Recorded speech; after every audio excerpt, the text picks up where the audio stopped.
Hello everyone, happy Monday. It's Christine from Christine's Stamping Spot, back with another Mystery Monday video. Sorry I took last Monday off actually, just to spend some time with family with the Easter long weekend. So I'm back today and here to do another video on an item that is being retired in the current catalog, and it is this. These are the iconic dies, and they could also be a little bit overlooked in the catalog because they don't have a coordinating stamp set. They are sold as an item by themselves, and you can find them on page 163. They are right here of the current catalog, and like I mentioned, they are going to be retiring as of this coming weekend. So we are going to do a project using these, and I will show you what we are going to make. We are going to make this card here. This was inspired by an Australian demonstrator called Angela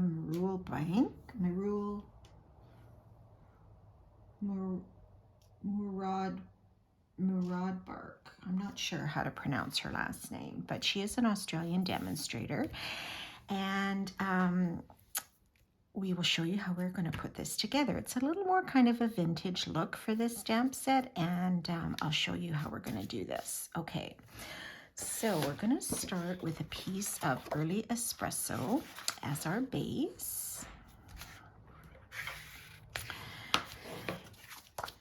And I will post all these measurements as well. And then we have a piece of Very Vanilla, which is cut at 5 1/4 by 4. And I ran this through the Bark 3D embossing folder. And I think I've mentioned a few times that this is one of my favorites. And unfortunately, it is being retired, which makes me very sad, but we are going to use it today.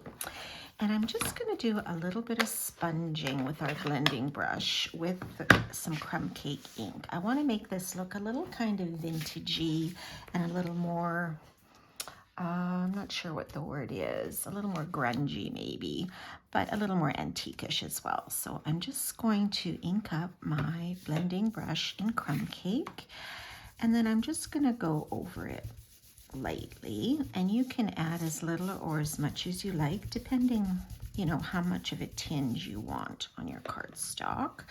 I'm not going to go over the top here. I just want to kind of color it a little bit so it has a little bit of a brownish tinge to it. Okay, so that is crumb cake, and then we can add that onto our base here. Hard to believe we're going to have a new catalog starting in just over a week. It's very, very exciting. Always exciting when there's a new catalog. And if any of you would still like to have a copy, if you don't have your hands on one yet, let me know and I can certainly get one out to you. So, okay, so we'll set this aside for a second. And then I have another piece of Early Espresso and another piece of vanilla, which I have run through the stitched rectangle dies. And I believe I used, these are them, I think I used the 4th and 3rd largest. Yes, I did. So the smaller one is for vanilla, a little bit larger is for the espresso. So those are our stitched rectangle dies. Okay, so we're going to work with this one, and I'm just going to do a little more sponging, but this time I'm going to do it with Old Olive. So I'm just going to add a little bit here. I don't want a ton, just more. Oops, okay, that's a little more than I wanted, but that's okay. We are going to cover some of that up. So, okay, so a little bit of Old Olive, and then I think I will stamp my greeting. So the stamp set I chose was Shaded Summer. This one is actually not being retired, so it will still be available in the new catalog, and it has some really, really nice greetings in here. So this one I used some friendships are just meant to be, and I think this one I will just make as a birthday card. Happy birthday. So I'm going to ink that up in Early Espresso ink. And we will just add this to the top here. Like so. Well, it's a little bit crooked, but that's okay. You get the idea. Okay, so now we can start to assemble some of our die cut pieces. So with the dies, the pieces I used were this branch. So I cut one of these out of Early Espresso. And then we have the large and the smaller mushrooms. So I cut those out of Very Vanilla. And then this fern sort of leaf, and I cut 2 of those out of the Old Olive. Now I did use adhesive sheets on the back. They will be your friend with these dies because you can see just how intricate they are. And it will make your life a lot easier when applying adhesive. So you could try to use liquid glue. That's probably fine too. But for me, I just like how clean the adhesive sheets are. And those are sold by Stampin' Up! If you're interested in a package of those. Okay, so I did cut those ahead. So I'm just going to show you what I did with these mushrooms, because you can see there's a little bit of a darker color in the back through those holes, and that's rich razzleberry. Now you could certainly play with these and use any color like bright red, or even cut your mushrooms a different color and make the background a different color. Like there are so many possibilities with colors for these. So I chose rich razzleberry.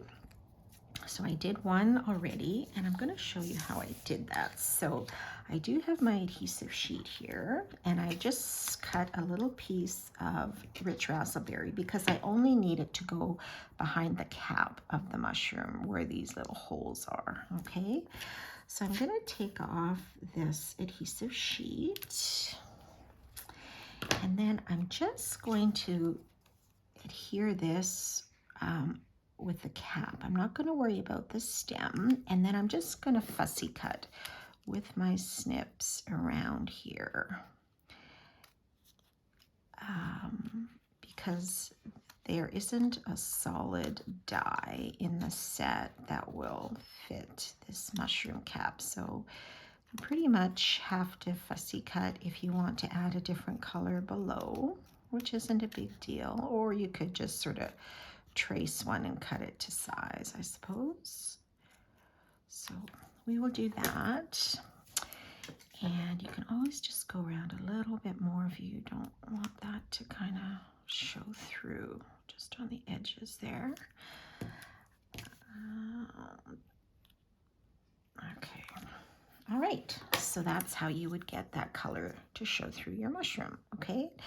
Now there still is some adhesive on the stem part of it, so we will put this on a little bit later. So let's work with this piece here. So the first thing I'm going to add is my branch, and then what you can do is you can just sort of lay this down and decide how you would like this to look, right? So there's one of the ferns, and here's another fern, and then of course I have my mushrooms here to add on last. So let's start with the branch. And this is out of espresso. And then, depending how you cut your adhesive sheet, whoops, no, they are very delicate. So just be careful that they don't tear. And fingernails are good, or your paper. Take your pick tool. So you'll see like how detailed this die is, right? Like it's just really, really detailed, which is gorgeous. Okay, so I am going to put this just here at the bottom, and I'm okay if it hangs over a bit because we still have some room to play with on our card. So I'm not going to trim this off. I'm just going to sort of let it dangle there for a minute. And then I'm going to add one of the leaves.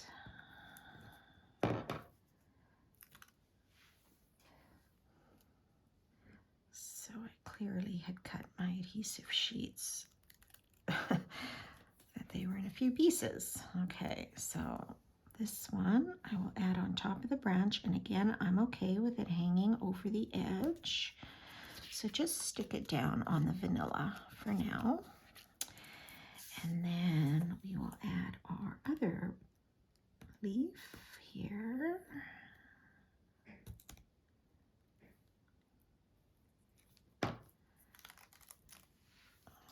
Okay, now see how fine that is? It's just so, so beautiful. I love these dies. I'm really kind of sad they're retiring. They make such great accents to cards. You can really mix and match. Okay, and then let's add our mushrooms. I'm going to put the large one on first. I'm just going to add some adhesive on the cap where we added that cardstock. And we'll put it maybe here. If it's at a little bit of an angle, that's okay. I don't think mushrooms always grow straight up and down. Do they? I'm not sure. And this one, I did use dimensionals on the sample, but this one I think I'm just going to lay flat. And we'll see how that looks. Okay, so let's layer that on top. Like so. Okay, and now we can attach it to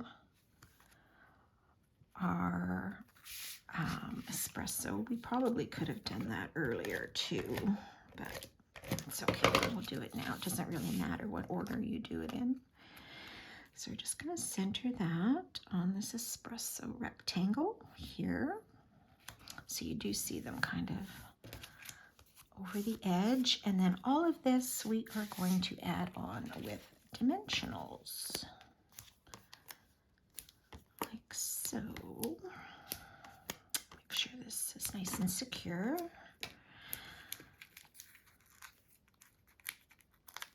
And we have some amazing new ink colors that are coming up. I don't know if you have seen a peek, but you're welcome to look on my Facebook page because there may be some hints of it there, of them there. They are really, really exciting. All right, so let's put this here, and I'm sorry my birthday is a little bit crooked, but that's okay. And there you go. So we've got these little pieces that are hanging over, but that's all right. And there is your Iconic Dies card. What do you think of that? I'd love to hear your comments as to what you think of this project. I really, like I said, love these dies. And I did forget here, see here, I did sponge with some of the crumb cake on top of the mushroom as well. But this one, I guess I'll just leave blank, just to give them also a little bit of a aged kind of look as well. You could just take a sponge, I suppose, on top. Let's just try that, because you don't need a lot of color. Just try doing that while we're here. Just gonna add a little bit. Oops, try not to get it on the, or you could just use a handheld sponge, or a sponge dauber would probably be a great idea too, just so you don't get it on the other pieces here. Sorry, I overlooked that step, but you don't really need it. If you don't want to, that's fine. And it all depends on what color you decide to make your mushrooms out of too, right? So that can certainly be adjusted as you like. Okay, and I have one other sample using these dies. This is a project that was inspired by Kylie Bertucci, who's also an Australian demonstrator. And this is a very simple version of the dies, and it uses just two dies. It uses this large flower one from the Iconic and this three-piece flower one. So they're all connected in the die, but when you run them through the die cutting machine, they're all separate. So you get three with one pass in your machine. So I ran the large flower through 4 times, and then the little ones just twice. And I also did these on adhesive sheets. And then I embossed my hello. This was from Artistic Artistic Expressions, I think, stamp set, embossed the hello in white, and then just added a couple of our iridescent jewels on there. And very simple black and white card, and it opens this orientation here, but I thought that was just very striking. But again, you could certainly mix up your colors. If you don't want to use white, you know, flowers, you could do like pink, for example. I might have a, let's see if I have an extra one here. Oh, I think I had some extras cut out. So here, if you wanted to use pink instead of the white, that would also stand out beautifully, you know, or some of our new in colors would look amazing too if you had these. If you had these dies, but I know they are not carrying over, they are retiring, but if you have them in your stash, there are some great projects you can do with these. So I still have our April host code in effect for one more week, M6E4 3V4V. You're welcome to use that at checkout on my website at christineludwig.stampinup.net. And you're also welcome to follow me on my Facebook, Pinterest, and YouTube channel, all known as Christine Stamping Spot. So I hope you enjoyed these projects today. And the retired list is in effect until May the 2nd. So you have 2 days in May before our new catalog launches on May the 3rd. If you would still like to purchase these iconic dies or any other retired products as well. So we will see you again next week. Have a great week, everyone. Bye for now.